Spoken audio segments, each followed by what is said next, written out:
os debatedores que eu gostaria de convidar agora para subir ao palco. Eu chamo a Isadora Faber, estudante catarinense, criadora da página Diário de Classe no Facebook. O José Clóvis, secretário da Educação do Estado do Rio Grande do Sul. E a Ivana Bentes, pesquisadora das áreas de comunicação e cultura. E para mediar esse debate, eu convido o Nelson Preto, que é professor da Faculdade de Educação da Universidade Federal da Bahia, entre outras coisas. Vamos lá, então. Deixa eu passar o microfone para você, Preto. A gente está com a web aí, Timo. Vamos começar pelo Timo, então. Oi. Boa noite, pessoal. Bom, depois dessa bombada aí do Tonho Croco, vamos conversar um pouquinho sobre educação. A ideia, nessa hora aqui, antecedendo o último show, é a gente fazer uma rápida reflexão sobre educação. Uma das coisas importantes da gente pensar nesse mundo de hoje, e eu acho que na sessão anterior a gente falou muito isso também, é a ideia de que a gente tinha uma década anterior muito ligada à questão do eletrônico. E agora eu acho que a gente pode chamar essa década da década do aberto. Tudo aberto. Acho que conexões globais é muito essa ideia de abrir as informações, de abrir a discussão. E o que a gente quer fazer hoje aqui é com um pesquisador do tema, que é o professor Timo Dvorak, que já tem um nome meio parecido com o Wiki, então a gente vai poder remixar a fala dele também. A Isadora, que criou um dos blogs, um dos sites na internet, no Facebook, que mais bombou aí por conta da perspectiva ativista que ela teve na rede, que é um negócio importante para o aberto que a gente está falando. O professor Zé Clóvis, que é o secretário de Educação, e a professora Ivana Bentes, que é da Comunicação, porque educação sem comunicação não existe. Então, na verdade, para quem estava aqui na sessão anterior, o que nós vamos tentar fazer nessa aqui é fazer o elefante rodopiar e voar. E vamos começar, então, lá com só vamos pedir, Preto, assim, para quem for ficar mesmo, tomar a nossa travessa aqui e sentar pelo chão, para poder todo mundo assistir bem, até quem estiver lá por trás. Tá ok? Preto, a casa é sua. Tá pronto aí para... Let's go, professor Timo. Go ahead. Good night, good evening, good morning.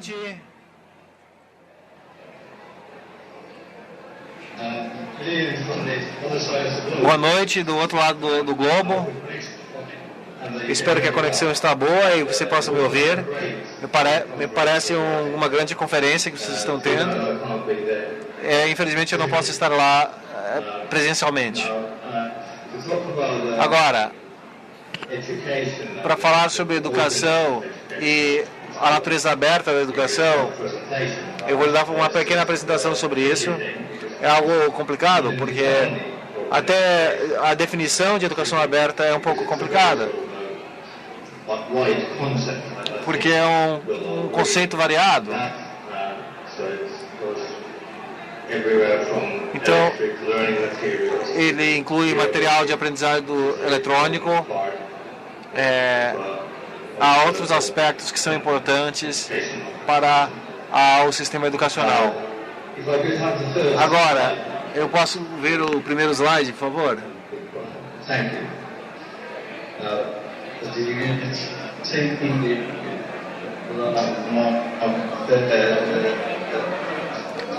Desculpa,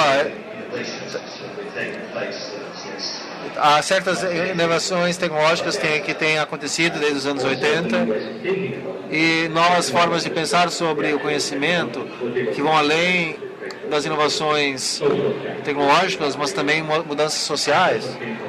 Acesso à informação que é aberto para milhões e milhões de pessoas ao redor do mundo. E isso tem revolucionado o pensamento sobre informação e a revolução tecnológica tem nos levado a várias novas formas de aprendizado.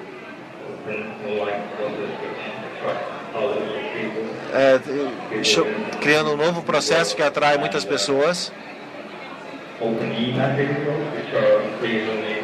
E materiais abertos também.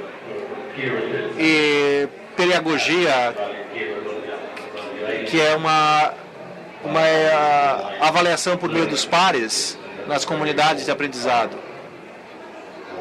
Isso é uma parte essencial do aprendizado online, porque ele facilita muito e o torna mais acessível. Então, essa revolução em informação tem criado novas ferramentas para o aprendizado. Por exemplo,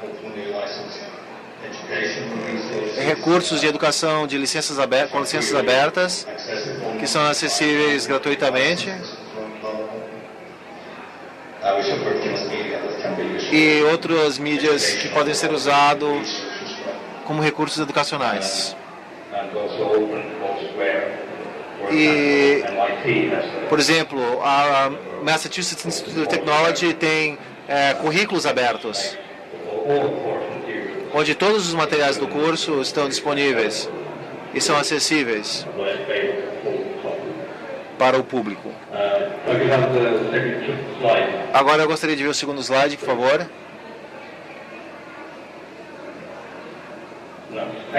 Obrigado.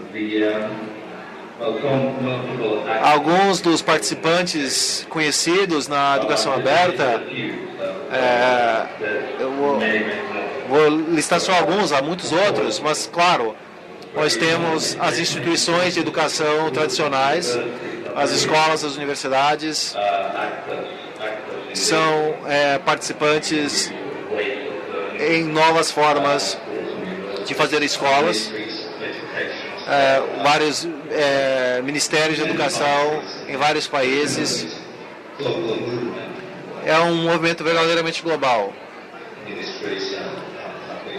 Esses ministérios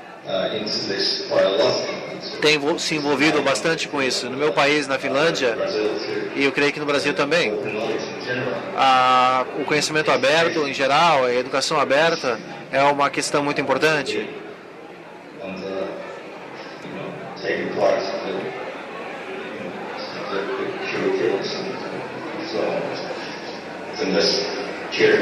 Então também temos a Universidade de Pares com Pares, que é uma comunidade online sem motivos lucrativos, onde as pessoas podem aprender um do outro e compartilhar informações.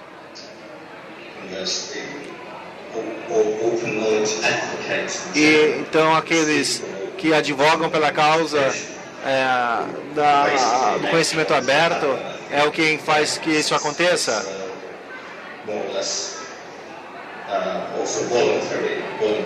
Porque é mais ou menos voluntário. Vários deles não precisam receber por isso. E, na verdade, todos que querem participar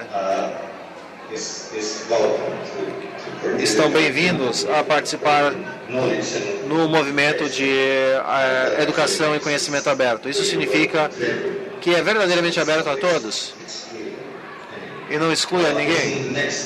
Agora eu vejo que o próximo slide já está aberto. Então, eu quero só comentar algumas coisas. Eu sei que muitos de vocês já conhecem essas questões. E, frequentemente, quando você pensa sobre educação digital e educação aberta, a tendência é que surgem mais perguntas do que respostas.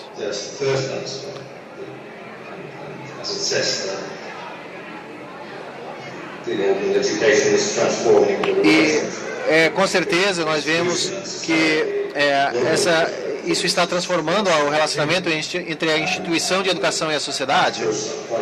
E os participantes são dispersos.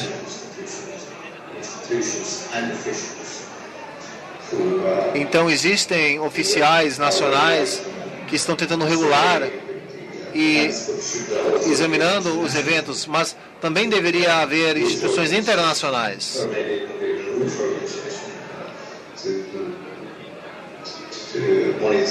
que devem monitorar os regulamentos. Isso não significa que se você é regular demais, não será acessível.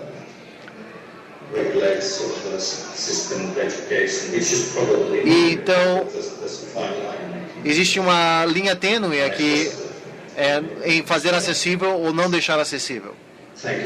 Muito obrigado. E aqui esse outro aspecto. Desculpa, a qualidade do som está muito ruim. Eu sei que não há só uma resposta para essa pergunta, mas como a informação está sendo disponível para um maior número de pessoas, qual é a função da educação na sociedade de informação moderna? O que isso significa?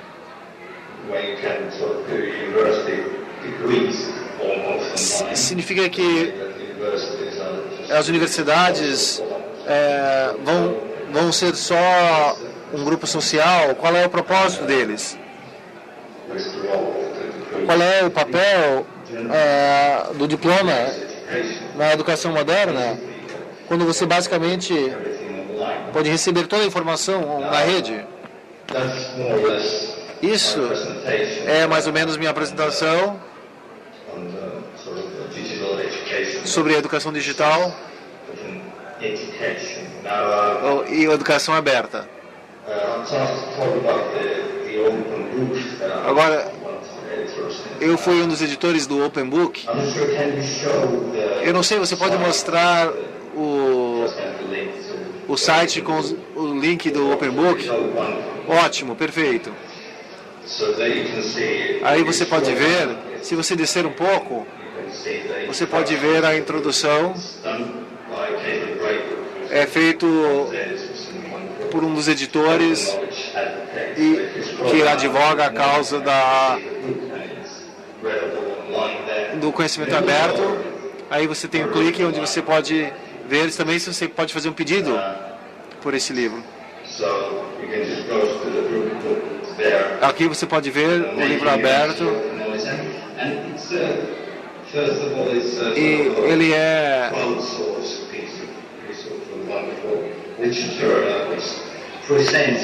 algo que apresenta. Aqui é a versão impressa. São pequenos e úteis. Ele apresenta os aspectos diferentes do conhecimento aberto, que é um movimento bastante grande. E a ideia é propagar o Festival de Conhecimento Aberto em Helsinki. E o livro é escrito por pessoas que estão ativos no movimento em si. Então, eu sugiro que você dê uma olhada. Ele está disponível para qualquer um com conexão de internet. Existe muita educação que está tratado nesses artigos, e tem muitos outros artigos. Tem um artigo sobre a escola aberta, que faz parte da Universidade de Pares com Pares. E também tem um artigo que fala sobre 40 perguntas sobre o futuro da educação no mundo digitalizado moderno. Então eu acho que eu já exagerei no meu tempo de apresentação. Eu não sei se temos mais tempos para perguntas em algum momento. Seria interessante haver alguns comentários sobre as perguntas que eu tratei aqui hoje. Obrigado por ter paciência comigo. Obrigado, professor Timon. I would like to pass the table to Isadora and warning you that they already started to question things. And Katja, when you talk about your experience, if you think that it would have all these repercussions, My name is Isadora. E ano passado, dia 11 de julho, eu criei uma fanpage no Facebook reclamando dos problemas da minha escola, que é uma escola pública. E eu pensei que meus amigos, meus parentes iam curtir, e meus colegas começaram a dizer que eu estava perdendo tempo, que não ia chegar em nada. E depois de um mês, mais ou menos, fecharam 1000 curtidas e depois de 15 dias eles reformaram toda a minha escola com tudo aquilo que eu tinha denunciado. E eu nunca desisti, mesmo depois de muitas represálias. Os professores começaram a passar nas turmas dizendo que o que eu fazia era contra a escola, que era contra o trabalho deles, que estava prejudicando eles. E os alunos começaram a me ameaçar, surgiram ameaças sobre o Facebook, jogaram pedras na minha casa, uma atingiu minha avó. Mas hoje tem mais de 618 mil pessoas que me apoiam e eu sigo publicando lá. Mas eu não esperava isso, eu pensei que 100 pessoas iam curtir no máximo. E você sentiu que isso dentro da escola, quer dizer, motivou mais gente a fazer outras coisas como essa lá em Santa Catarina, ou você acha que terminou sendo uma coisa muito olhando para você só? Tem mais de 100 diários de classe agora, pelo Brasil inteiro. E vocês se conversam bastante? Como é que isso funciona? Tem alguma relação entre vocês, alguma rede acontecendo? Normalmente eles me perguntam por inbox alguma coisa, ou eles se comunicam eles mesmos. Você já está sentindo uma professora? Não. E você acha que esse movimento ativista que você está fazendo, porque esse é um movimento ativista, ele tem capacidade de chegar em outras coisas, em outras áreas, além da questão da educação? Eu não sei, eu sou bem voltada para a educação pública porque eu acho injusto. Nós pagamos os impostos todos os meses e a gente não vê a diferença nas escolas nem na saúde. Bacana. Bacana, pessoal. Então essa aí é a Isadora, que criou esse blog ativista e que tem sido um exemplo para todos os nossos alunos, porque efetivamente essa é a importância da escola, a importância da escola. Quer dizer, o que a gente quer na escola é isso, é que essa meninada tome tome as tecnologias na mão e faça a diferença. E essencialmente ter isso na mão é poder se comunicar, como ela está fazendo aqui. A professora Ivana Bentes é diretora de uma faculdade de educação e quando pequenininha era igual a ela, porque ela é ativista até hoje. Então agora vamos ouvir um pouquinho a professora Ivana Bentes. Boa noite a todos, é um prazer, um orgulho aqui estar com todos vocês. Eu acho que a gente vai ter uma mesa aqui transgeracional, que é uma questão importante ainda que ainda não foi tratada. E, enfim, eu olho para a Isadora e realmente eu acho que ela é a formadora do futuro, porque se a gente tem uma questão hoje, né, é exatamente que o modelo de funcionamento da escola básica, do ensino fundamental e da universidade ainda é, né, a fábrica fordista, ainda é a linha de montagem, ainda é um ensino de formatação e de homogeneização, mesmo com todos os conteúdos críticos que a gente traga, o modelo e a forma do ensino hoje, do básico à universidade, realmente é a escola fordista, que tem como modelo a fábrica, que tem como modelo o hospital e que tem como modelo a prisão, ou seja, né, você juntar uma quantidade muito grande de pessoas num ambiente confinado, fechado, de onde você vai passar por uma série de disciplinas e sair lá no final da linha de montagem. Então, obviamente que a escola e a própria universidade ainda são lugares de produção de conhecimento crítico, mas o modelo ainda é um modelo centenário que eu acho que hoje esgotou. E aí, nesse sentido, é muito interessante, né, que tudo que todas as ações que vêm, de certa maneira, irromper com esse sistema vem de fora, né? E a questão que a gente se coloca hoje é exatamente qual a necessidade de se colocar tantas pessoas dentro desse ambiente de confinamento. Claro, né, quer dizer, pré-internet ou pré-mídias, a gente poderia imaginar que, enfim, né, você tinha que ir para um ambiente com laboratório, livro, professor, que estava concentrado num determinado ambiente físico. Mas hoje eu gosto de falar que a gente está vivendo uma mudança desse espaço de confinamento para uma experiência de formação livre em fluxo. Esse é um ambiente formativo onde nós estamos, né? Conferências, oficinas, shows, ou seja, isso aqui é um campus universitário. A gente pode pensar isso aqui como uma experiência de formação. Os festivais, ou seja, várias outras experiências que efetivamente prescindem desse modelo do confinamento. E eu sempre digo, o modelo da educação hoje é o mesmo modelo concentracionista das mídias tradicionais, né?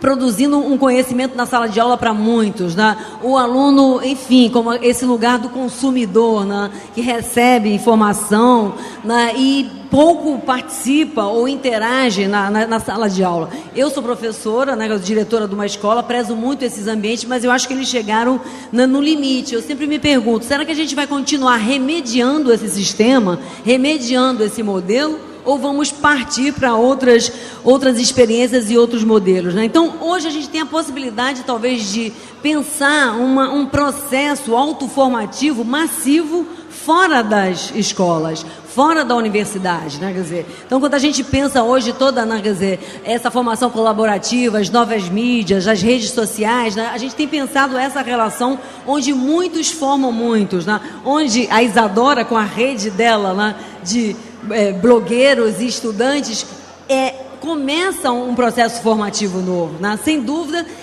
você olha para a Isadora e você diz, bom, você se vê hoje, talvez você não se veja, mas nós nos tivemos assim, como uma formadora entre os formadores, né? Então, a própria ideia, eu acho, da relação entre professor e aluno hoje, né? A ideia é que você vai ensinar alguma coisa e depois essa pessoa, depois de 4 anos, pode se tornar um formador. Eu acho que é uma ideia e é um conceito bastante, enfim, né? Quer dizer, pobre, né? Para dizer o mínimo, né? Então, eu acho que quando a gente relaciona comunicação com formação, o Nelson Preto chamou a atenção para isso, é fundamental que a gente pense que esses novos processos formativos estão ligados a essas revoluções no campo da comunicação, mudanças, transformações, né? E a questão da autoformação, eu acho que ela é cada vez mais explícita, né? Claro, isso depende de uma universalização de infraestrutura, banda larga, né? A gente está falando de inclusão digital, mas tem vários grupos, né? Quer dizer, no Brasil todo, vindo de periferia, vindo de culturas orais, vindo de culturas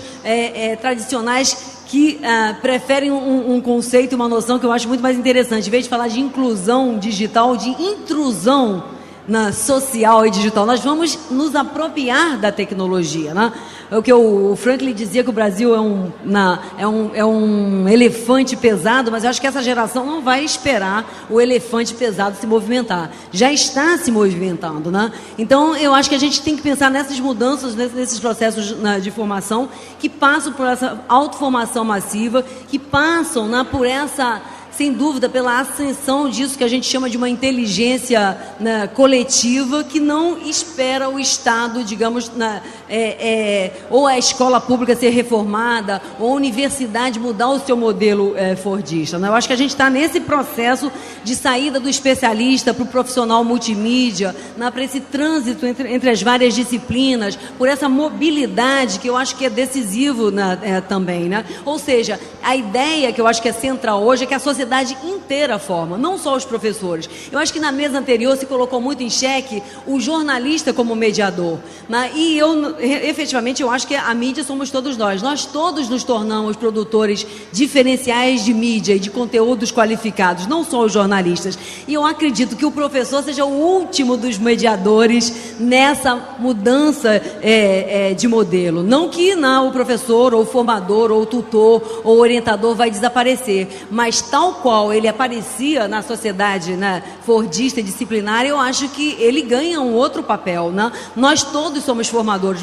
Você ensina uma experiência numa oficina, numa aula, num laboratório para um garoto, imediatamente o pouco que ele aprendeu, ele já está multiplicando, né, e ele já está passando adiante. Ou seja, que ideia é essa, né, que você precisa de 4 longos anos de formação para abrir a boca e para formar? Não, então, eu acho que quando você pensa que a sociedade inteira forma, você sai efetivamente desse modelo, né? E a gente vai encontrar vários campos de atividades profissionais em reconfiguração. No campo do trabalho, no campo do conhecimento, a emergência de novas atividades que não vieram de dentro da universidade, nem da escola, né? E aí a emergência desse não especialistas, né? E atividades que são revitalizadas ou inventadas, né? Quer dizer, design, agitador cultural, grafiteiro, desenvolvedor de software livre, todas essas atividades não vieram do campo da educação formal, né? Elas estão se desenvolvendo, estão explodindo fora da universidade e fora da escola. E é muito interessante a gente pensar as experiências de formação livre nos vários coletivos, né?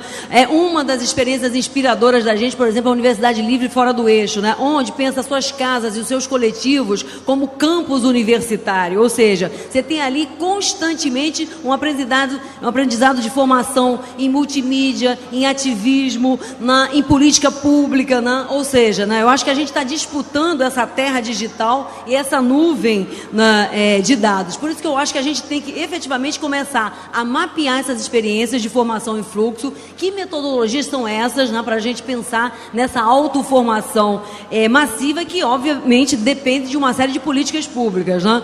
Enfim, servidores públicos, para o nosso conhecimento, produção do conhecimento não ficar em servidores, enfim, corporativos ou em jardins, né, cercados, software livre, transmissão online, banda larga, mas, de novo, né, se a gente for pensar essa experiência, né, quer dizer, da escola com X, né, que relaciona a formação com a experiência e com a existência, a gente vai se afastar cada vez mais do modelo atual do ensino básico, do ensino fundamental e da própria universidade. Não que a gente deva descartar esses modelos, né? A gente batalha hoje por políticas públicas de universalização da escola pública, né, que todo brasileiro possa entrar numa universidade. Mas, sem dúvida, entrar num sistema do modelo que está sendo remediado, quando a gente já está em outro paradigma de formação, né, e de experiências. Então, a gente trabalha muito nessa ideia da Universidade das Culturas Livres, ou seja, mapear essas metodologias, dar visibilidade a essas experiências que já estão sendo feitas. E aí a gente encontra experiências incríveis, como a da Ação Griot Nacional, que cria trilhas de aprendizado, né? Então, a trilha Griot dos quilombos, a trilha Griot das ciências tradicionais, do garimpo, onde você aprende em loco, no território, e ao mesmo tempo você joga essas experiências num site da internet. Você tem acesso, através da cultura digital, a essa experiência territorial. Você pode ir lá no local e você pode também, enfim, articular esse território com uma cultura digital. Por isso que eu acho que a gente tem que pensar cada vez mais, né, nessa ideia da universidade sem sala de aula. Eu acho que isso aqui é um campus universitário, né? E como esse a gente vai encontrar centenas e milhares de ambientes cognitivos novos, né? Que pode ser desde, né, quer dizer, não é à toa que hoje no Brasil explodem essas experiências de universidades e escolas livres, né? E a gente encontra, né, Universidade das Culturas, Universidade de Redes, Universidade P2P, Wiki Universidade, Universidade Autônoma, Universidade Reversa, onde o aluno, né, ele trabalha em casa e vai para a escola só para compartilhar o que ele já aprendeu, ou seja, ele não vai para a sala de aula mais, né? A University, que é a universidade de você mesmo, ou seja, o que cada um de nós já sabe e poderia ensinar, que eu acho muito bacana. A ideia da pedagogy, que o nosso webconferencista falou ainda, a pedagogia baseada no compartilhamento, no P2P, né, essa pedagogia P2P, Universidade das Florestas, hoje que os índios no Acre criaram, ou seja, ninguém vai esperar o Estado dar conta, o elefante pesado dar conta da formação universal. Ou seja, os grupos sociais, os mais distintos, estão fazendo as suas experiências de formação. A Universidade Griot, Escola Popular de Comunicação Crítica da Maré, que hoje pauta a mídia sobre as favelas no Rio de Janeiro, né? Enfim, toda uma série de experiências absolutamente, digamos assim, né, inspiradoras. E eu acho que nessa passagem dessa formação oral, tradicional, para a cultura digital, o Brasil especificamente, não só o Brasil, mas em vários lugares do mundo, a gente está vendo ser inventado algo que, enfim, eu gosto de chamar de cultura popular digital, que é justamente essa passagem entre o oral, o tradicional, diretamente para o digital. Eu estive em Cabo Verde agora há pouco tempo e eu fiquei muito impressionada com um rapaz de 35 anos, mais ou menos, analfabeto, que pegava o contato de todo mundo no Facebook. E aí, assim que eu cheguei no Rio de Janeiro, eu vi que ele tinha adicionado todos. E a felicidade dele de poder, analfabeto, não lê nem escreve, através dos curtis, através do compartilhamento das imagens, ele criou um tipo de comunicação audiovisual. Ou seja, ele conseguia se comunicar, gravar o que ele falava e fazer circular as imagens, enfim, passando diretamente da cultura oral para a cultura digital. Ou seja, a gente está... Claro que eu não estou dizendo que a alfabetização não é fundamental e é decisiva, mas a gente encontra esse tipo de apropriação tecnológica que me parece assim fundamental. E aí, quando a gente olha para as favelas, para as periferias, a gente vai efetivamente encontrar essa articulação das bordas, essa apropriação tecnológica, né? E isso que eu chamo de intrusão digital, né? Que é esse tipo de apropriação. As lan houses, ou seja, qualquer ambiente desses pode ser pensado hoje como um ambiente formativo, né?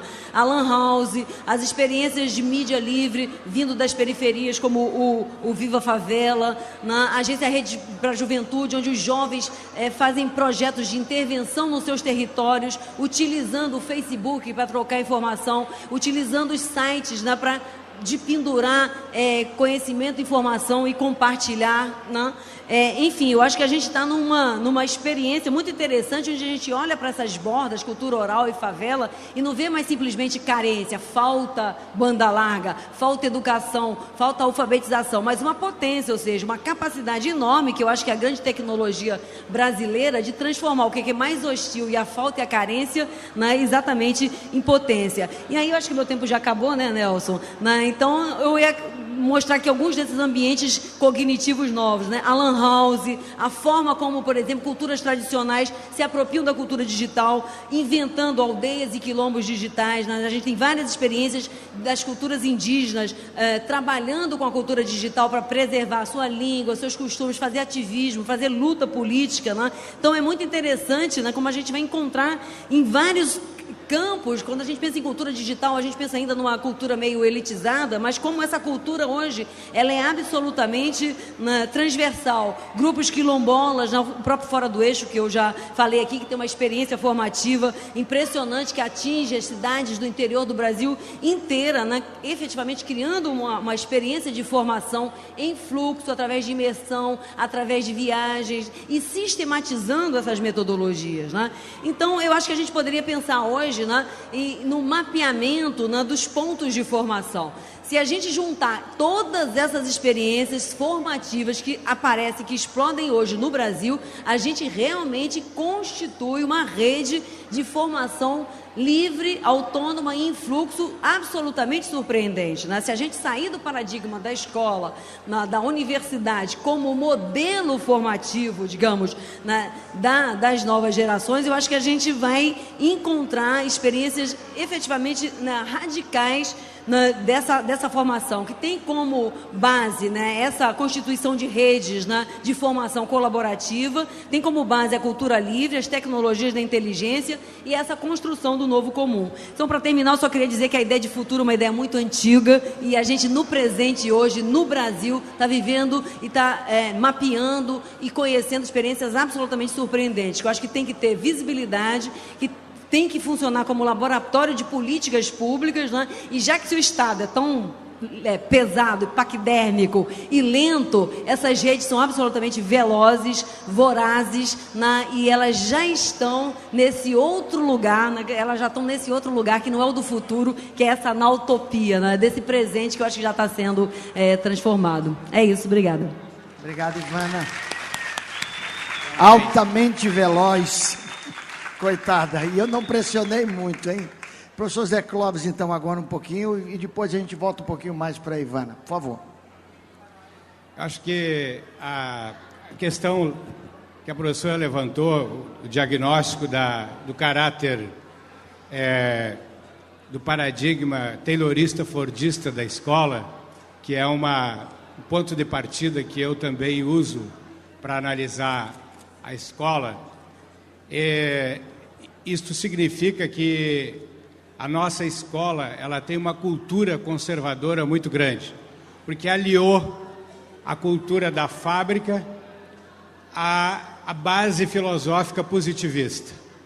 Isto criou o ensino, o conhecimento fragmentado com as disciplinas isoladas, que não se conversam, e o trabalho especializado. Quer dizer, a geografia não precisa dialogar com a história, não precisa dialogar com a matemática, e cada um faz o seu trabalho como se o conhecimento estivesse em caixinhas, em nichos, né? Quando, na realidade, o conhecimento é sempre uma totalidade.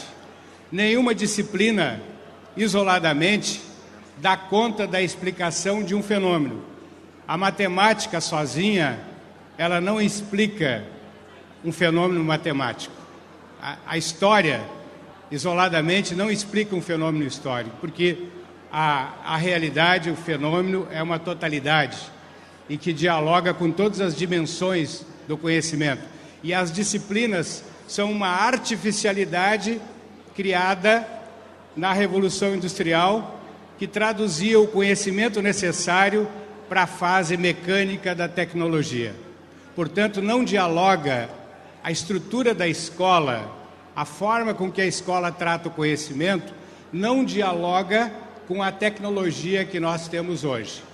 Mas vejam bem, esse conservadorismo, né, determinado pela visão da escola copiada, reproduzida da fábrica taylorista-fordista, essa cultura de escola dentro de uma visão conservadora atinge todo mundo, porque mesmo os que usam as redes sociais, mesmo os que usam as tecnologias avançadas, quando vão traduzir isto no dia a dia, traduzem dentro de uma concepção conservadora.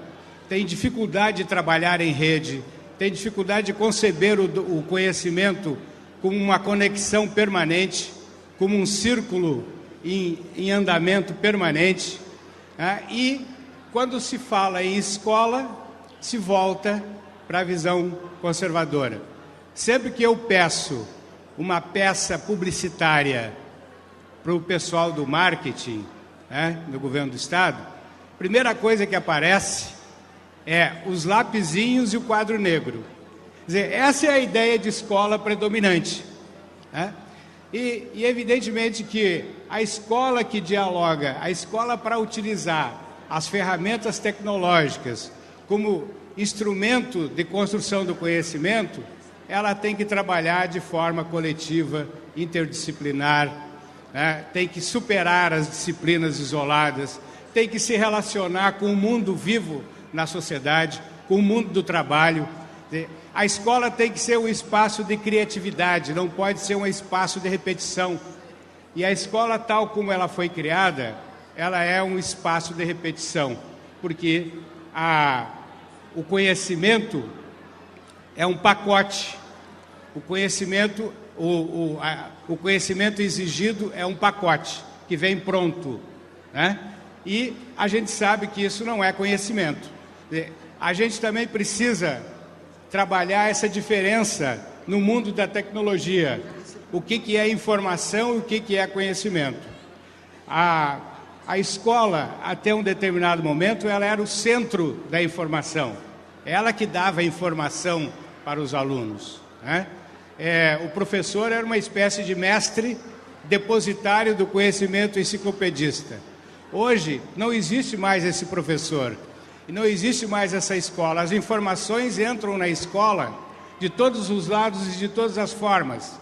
Então, o papel da escola hoje é exatamente ter capacidade de se transformar num espaço de manipulação dessas informações e utilização dessas informações como ferramentas para construir o conhecimento.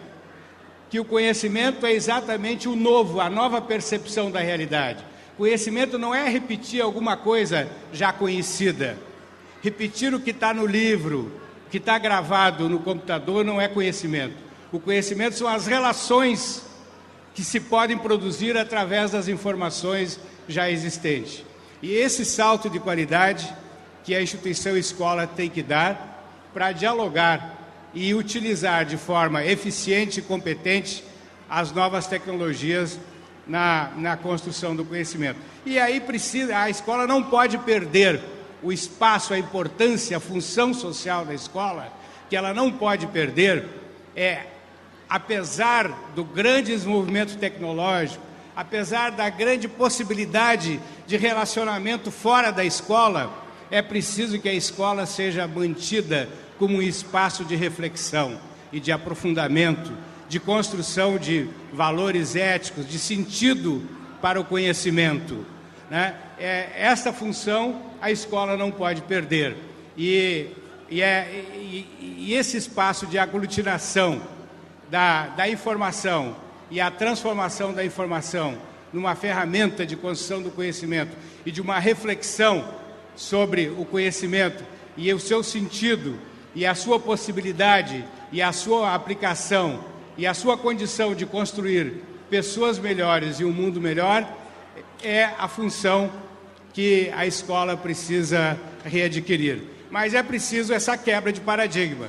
A escola tem que deixar de ser a cópia da fábrica. A escola tem que deixar de ser o espaço de ministrar disciplinas, conteúdos sem significado, sem conexão com a vida, sem conexão com o dia a dia, sem sentido e de forma isolada, onde a totalidade nunca aparece para aquele que conhece. E também a visão de que o conhecimento não é algo que se transmite. O conhecimento é construído pelo próprio sujeito. Quer dizer, se o sujeito que conhece não se modifica e o objeto conhecido também não se modifica, não há conhecimento. E por isso que é perigoso também quando a gente diz que hoje nós vivemos na sociedade do conhecimento. Na realidade, nós estamos muito mais na sociedade da informação do que na sociedade do conhecimento. Porque o conhecimento ainda está muito centralizado. O conhecimento ainda não está democratizado.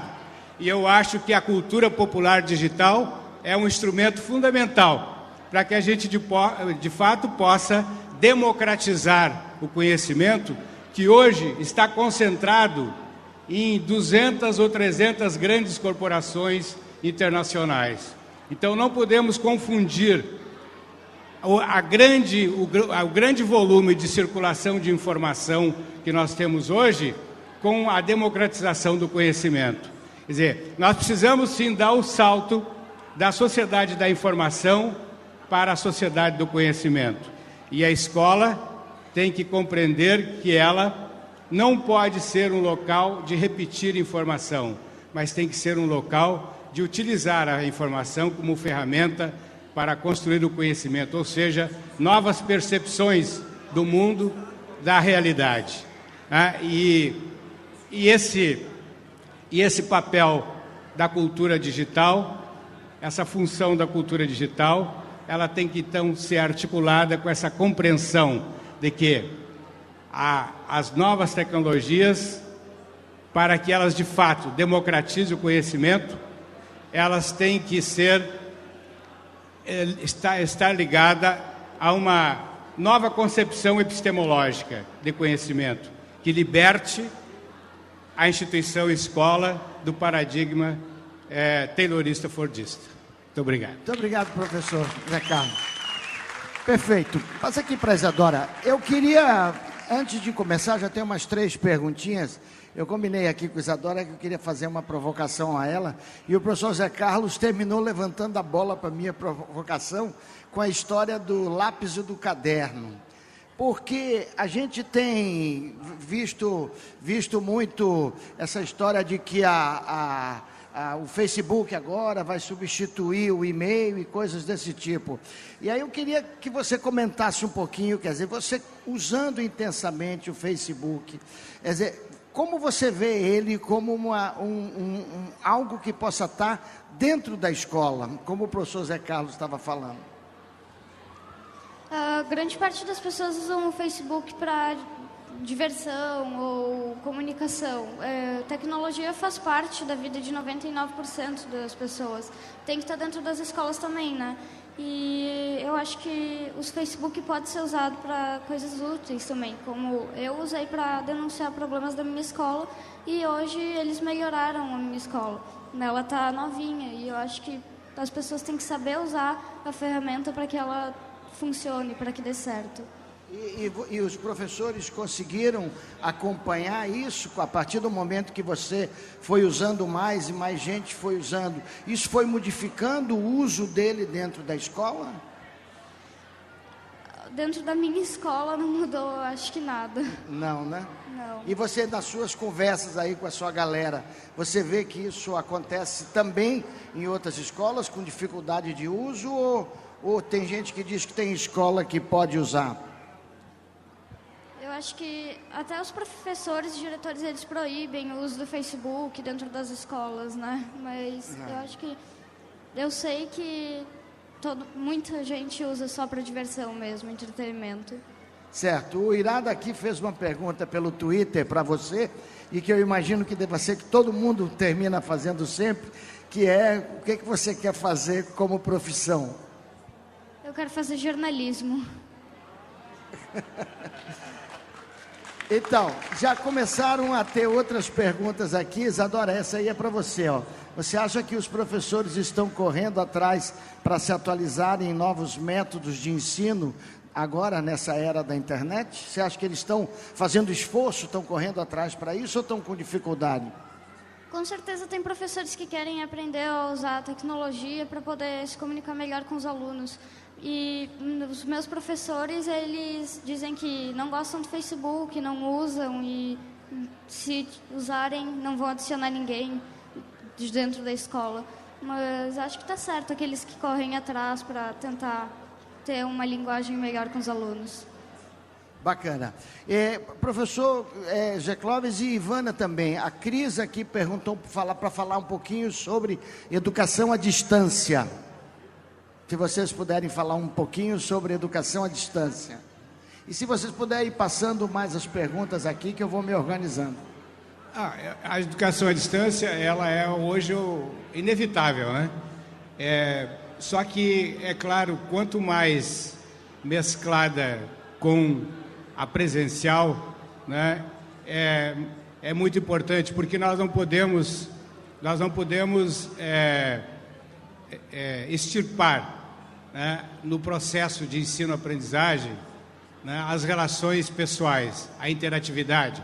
A interatividade é uma questão fundamental para a formação humana.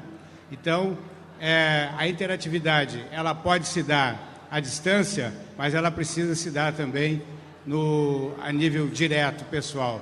Então, as atividades à distância são necessárias, inevitáveis, importantes, mas, no meu entendimento, ela tem que estar sempre mesclada com momentos presenciais, né, de reflexão, de contato, né? Acho que isso é salutar e importante. Eu queria comentar mais, eu acho que essa reviravolta que as redes sociais dão em relação às hierarquias de poder entre professor e aluno, né? Porque, efetivamente, os professores estão numa crise narcísica, né? Eles começam a dar aula, né? E aí, quando eles permitem que os alunos usem, por exemplo, computadores em sala de aula, todo mundo está, né, enquanto ele fala, está todo mundo olhando, né, para baixo, né? Tem professor que diz: presta atenção, olha para mim, olha nos meus olhos, né? Ou seja, toda uma crise, efetivamente, da centralidade do lugar, né, do professor, né? Quer dizer, ou então, outro dia eu vi uma charge na internet muito interessante, que era um professor que enchia o quadro, né, de questões e dizia assim: gente, agora pode copiar. Todo mundo pega o celular e clique, faz uma foto e diz: já copiamos, professor, próxima. Você vai continuar como, né? Ou seja, toda uma série de experiências que são realmente novas desse espaço de confinamento, que era um espaço artificial, né? Imagina, você tem que entrar para uma sala de aula, se desconectar do mundo para poder focar a tua atenção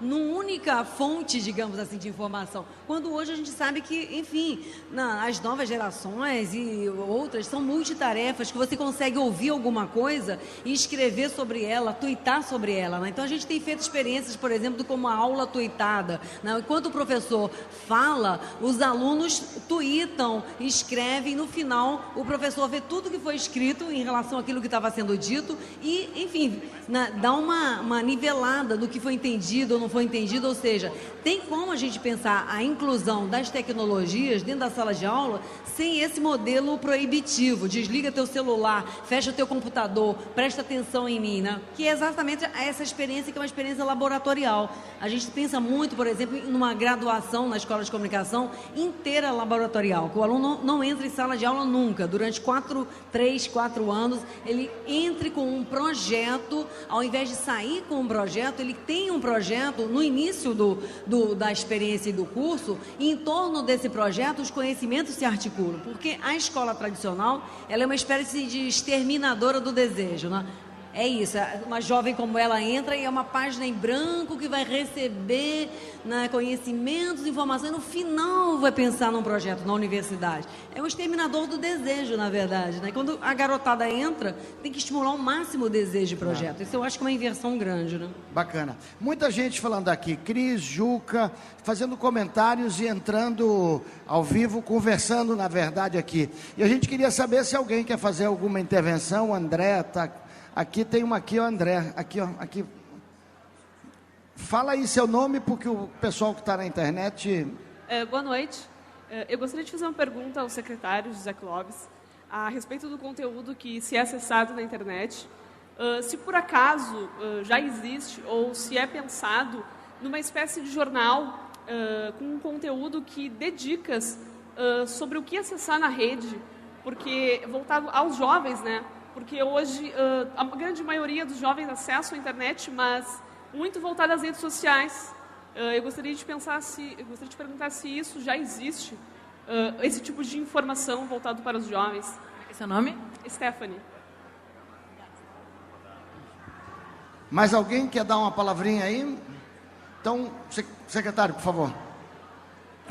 Nós temos 30 núcleos de tecnologias educacionais, né, que trabalham a introdução do computador por aluno e de todos os equipamentos, projeto chamado Província de São Pedro, né, modernização tecnológica, que começa pela fronteira com o Uruguai, porque lá no Uruguai tem o projeto Ceibal, né, e aí tem todo um processo de formação, tanto para alunos quanto para professores, né, de utilização da rede e principalmente de orientação aos professores de utilização do equipamento como ferramenta pedagógica e ao mesmo tempo dos alunos, né, como utilização na construção do conhecimento e também como ferramenta de comunicação entre as escolas. Nós temos hoje comunicação com o Uruguai, com vários países do exterior, escolas, né, que fazem essa comunicação e é claro, isso é tudo muito novo e muito rápido, né? E nós estamos sempre correndo atrás, porque sempre surgem novos problemas, novos desafios, né? E a gente procura responder com a formação, né? Porque o que precisamos hoje é ter formação. Por exemplo, nós estamos entregando aos professores de ensino médio 22 mil tablets. Eles só recebem depois de ter uma primeira formação e depois terão uma formação continuada também. Então, a ideia é não apenas possibilitar o acesso à tecnologia, mas principalmente a formação para utilizar a tecnologia como ferramenta de construção do conhecimento. E aí tem várias linhas, né? A construção de blogs, né? A utilização do Google acadêmico, da pesquisa, né? Como da cultura digital como elemento de pesquisa, mas tudo isso é muito incipiente, né? Porque a gente está há 2 anos, né, no governo e nós iniciamos esse projeto recentemente, mas já está se multiplicando rapidamente pelo Estado. Pois é, eu acho que essa é uma dimensão bacana dessas coisas, do que eu chamo sempre da gente ter a capacidade de produzir em vez de só consumir, né? Aqui do lado tem um hacker, um master hacker bacana, que eu acho que vale a pena visitar também. Tem muita gente participando, foi Alexandre, Branca Schultz, Alex, João Sérgio, Júlio Oliveira, Cris Rodrigues, Alexandra Peixoto, comentando. Na verdade, não estou fazendo grandes questões para a mesa, mas comentando e concordando com essas discussões que nós estamos fazendo aqui. Vamos mais umas aqui ao vivo. A internet, a rede em si, ela tende a criar uma cultura única e global, ou ela serve para divulgar as diversas diferenças que existem durante tantas culturas? Como é que é seu nome? André. André, quem quer falar? Eu acho que exatamente a ideia de que a globalização ia homogeneizar tudo foi exatamente o contrário, né? Os anunciadores do apocalipse, né? Eu acho que, enfim, não conseguiram, nós não chegamos nesse paradigma da homogeneização. Claro que a gente tem muito, enfim, conhecimento reproduzido massivamente, mas na verdade a internet hoje ela fez explodir as singularidades, né? Eu acho que nunca foi tão, nunca se tornou tão visível, como eu falei, nessa cultura popular digital, a nossa possibilidade de acessar mundos, cosmovisões, diferenças que estavam soterradas por essas mídias massificantes, né? Então, acho que é exatamente, né, o contrário. Mas é importante, a gente está falando muito aqui da questão da formação, da educação, que eu acho que isso tudo, enfim, corre um certo risco se a gente não pensar, por exemplo, em algumas condições, né? Você falou aqui de banda larga, e eu acho que a gente tem que falar aqui dos recursos educacionais abertos, né? Ou seja, porque hoje, na universidade, escola é feita de professor, estudante e xerox, e cópia, e arquivo compartilhado, né?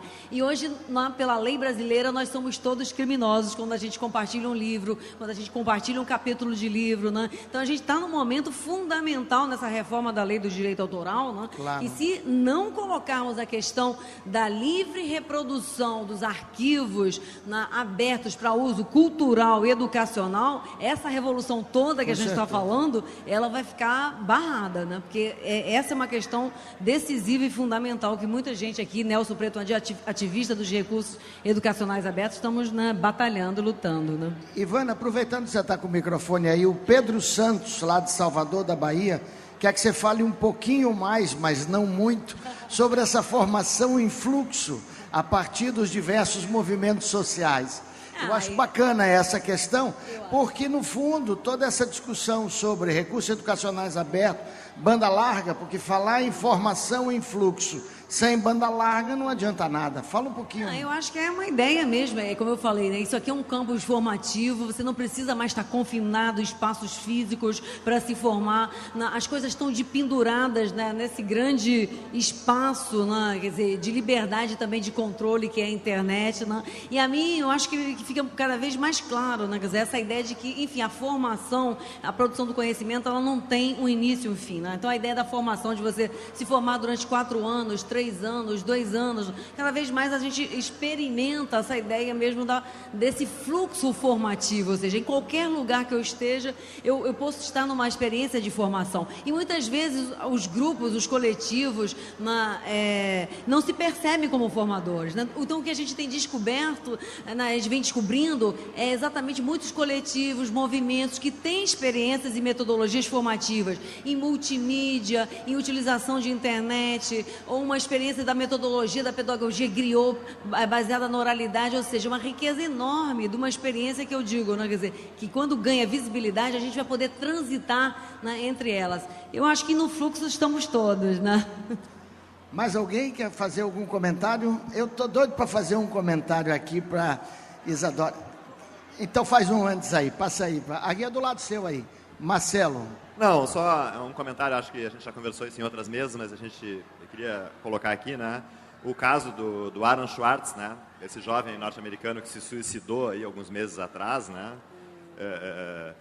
uma pessoa responsável por várias criações importantes para o funcionamento da internet. E qual foi o crime, né? Então acho que assim um pouco que o Nelson falou. Qual foi o crime dele? Ele estava prestes a ser condenado quase a uma prisão perpétua e ter que pagar 35 milhões de dólares de multa, e essa pressão toda em função, ele cometeu suicídio, né? E qual era o crime dele? Liberar milhares de artigos científicos do MIT. Ele tornou aqueles artigos que eram das editoras que se apropriaram dos bens intelectuais, né, dos professores e dos mestres, e transformou aquilo tudo num conhecimento livre, liberou para que as pessoas pudessem...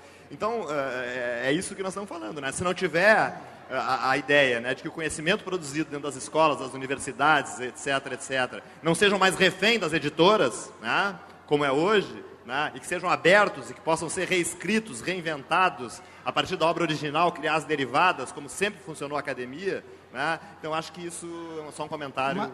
Marcelo, acho ótima essa sua intervenção, e eu só queria fazer um complemento a ela. Quer dizer, o que ele fez foi liberar o que estava aprisionado, mas que nasceu livre, porque aqueles artigos foram escritos por professores e pesquisadores universitários que já foram pagos para produzir aquele conhecimento. Então, aquilo foi cerceado pela indústria editorial, que faz com que o cara para publicar tem que pagar e a gente para ler tenha que pagar também. Quer dizer, então, na verdade, o que ele está fazendo é que ele estava fazendo era tirar as amarras desse aprisionamento desses textos. É isso que a gente quer na lei dos direitos autorais, na reforma da lei dos direitos autorais. Eu acho que isso é uma questão fundamental e acho bacana que a gente tenha discutido muito isso aqui. Acho esse um aspecto fundamental. Eu queria voltar um pouquinho, conversar aqui com Isadora em uma questão que, mais primeiro de curiosidade, como é que você está administrando essa sua agenda de rodar o Brasil para falar dessa sua experiência e a escola? Eu fui convidada para participar de vários eventos, congressos sobre educação, já em diversos lugares, tipo São Paulo, na Bahia, Pernambuco, no Rio. E eu acho muito interessante. Eu sempre tento marcar em dias que eu não tenho que faltar aula, mas de vez em quando eu tenho. Mas minha mãe sempre disse que eu vou aprender muito mais vendo aquelas outras pessoas falarem sobre educação em um dia de aula. A mãe dela está aqui. Onde é que está a mãe dela? Aqui, a mãe dela está aqui. Está sendo difícil administrar essa agenda? Bastante difícil administrar essa agenda dela, está bem corrida, mas ela realmente não gosta de faltar aula. Então eu tenho que operar milagres, assim, ela tem que sair depois do almoço para no outro dia, mas também quando ela chega, a primeira coisa que ela faz é correr atrás da matéria dela e estudar e colocar em dia. Bacana, bacana. Isadora, agora a última dessa minha sequência de perguntas que eu queria te fazer é assim, bem aqui para nós, esse papo nosso aqui é chato demais? Esse papo de educação é chato demais? O que você acha dele? O Irá também quer saber. Tem muita gente que acha muito chato, entediante, mas é algo que está na nossa vida, né? Tem que ser, interessante. Bacana. Mais alguém quer fazer alguma intervenção? Então eu queria convidar o professor Zé Clóvis, a professora Ivana e a professora Isadora, que é agora a nossa professora, a fazer as últimas considerações. Por favor. Bom, muito interessante esse evento aqui. Eu nunca tinha participado de um evento com essas características, né? Que reflete exatamente o momento de acúmulo tecnológico e de possibilidade de estabelecer outro tipo de relação com o conhecimento e a informação. Para vocês que são jovens, né? Vocês não podem imaginar o que significa isso para alguém da minha geração. Porque parece que para vocês o computador já existe a vida toda, né? E de fato já existe a vida toda para vocês, né? Mas eu, por exemplo, aprendi a escrever com a caneta tinteiro. Tinha que molhar a caneta na tinta, borrava, depois tinha que botar o mata-borrão para tirar o borrão, né? Depois, mais adiante, eu tive o contato com a máquina de escrever, que foi um grande avanço tecnológico, né? E mais tarde, nos anos 90, quando chegou a internet, eu era secretário de educação do município aqui de Porto Alegre, e eu elaborei uma política para criar os ambientes informatizados de aprendizagem nas escolas, que era uma coisa revolucionária, né? Mas a minha secretaria ela ainda tinha orientação de comprar máquina de escrever. Eu tive que proibir por resolução a compra de máquina de escrever. Depois nós criamos a Universidade Estadual aqui no Rio Grande do Sul, em 2002, e as nossas salas de aulas já eram todas informatizadas, cada uma com 5 ilhas, né, com 4 computadores em rede. era um computador por cada 2 alunos, né? Isso em 2002 era extremamente revolucionário na época, né? E, infelizmente, um ano depois, em Linux, né, com plataforma livre, um ano depois que nós saímos do governo, se extirpou esse projeto, né? E ele voltou a estaca zero. E agora eu estou tendo a alegria de estar aqui hoje e estar contribuindo também para a implantação em toda a rede pública do Estado do Rio Grande do Sul, a democratização do acesso ao computador, ao tablet, enfim, a todos os equipamentos possíveis hoje de ser utilizados. Nós vamos investir até 2014 quase R$1 bilhão em novas tecnologias na rede, né? E a nossa rede certamente será outra aí nos próximos anos, e eventos como esse se tornarão normais, como parte da cultura, né, da construção do conhecimento e da discussão do mundo que nós vivemos hoje e dos grandes desafios de transformação. E para encerrar, eu queria ainda entrar na questão que ele levantou aqui, da questão da cultura global. Talvez a minha inquietação maior não seja pelo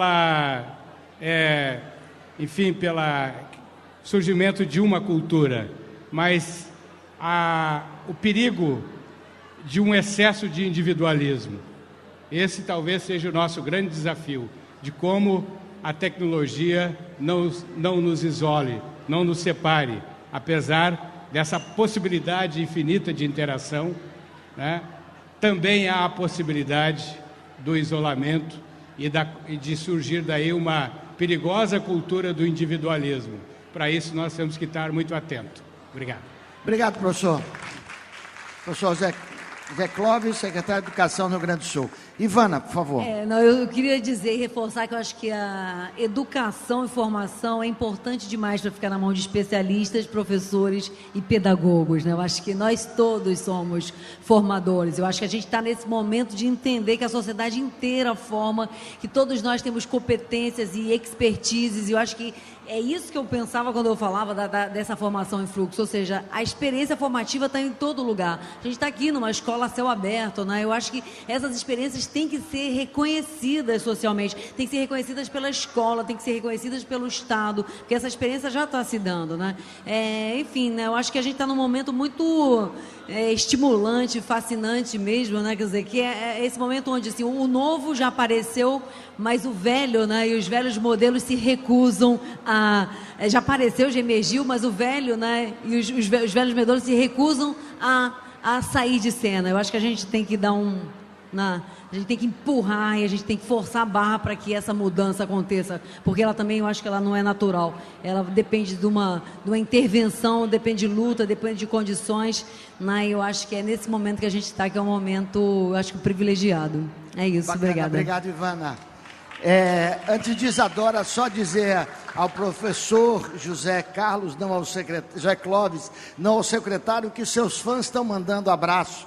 Ex-alunos dizendo o grande mestre. O que é importante para nós de educação, que somos professores, o reconhecimento do nosso trabalho pelos nossos alunos. Isadora, por favor. Eu quero agradecer a todos vocês, todos aqueles que me apoiam com o diário de classe, aqueles que estão sempre presentes quando eu publico, compartilham as minhas coisas. E queria falar para vocês que, se vocês acreditam e sabem que aquilo está certo, corram até o final, porque é possível conseguir aquilo que a gente acredita, é possível mudar. Bacana, bacana. Então eu encerro rapidinho aqui também, agradecendo o convite de estar aqui na minha Porto Alegre, um gaúcho despatriado, que estou já desde novinho na Bahia. Muito bacana o Conexões Globais, muito bacana estar aqui no Centro Histórico, muito bacana estar discutindo essas ideias. Eu acho que um dos desafios, entre tantos outros que a gente tem, secretário, é na questão da arquitetura escolar, uma arquitetura que possibilite compreender isso aqui tudo como processo formativo, como processo de educação, uma escola e uma sociedade que compreenda que que as conexões globais se fazem com jovens, velhos conversando, com um papo cabeça e com belos shows como a gente está tendo aqui. Obrigado, boa noite, nesta mesa. Obrigada, agradeço ao secretário, professor José Clóvis, a professora pesquisadora Ivana, a professora Isadora, minha conterrânea, e ao Preto, super mediador. Foram 3 dias intensos aqui, de intensa atividade, programação na Casa de Cultura Mário Quintana. Tivemos 3 diálogos por dia, super interessantes, sobre comunicação e cultura digital.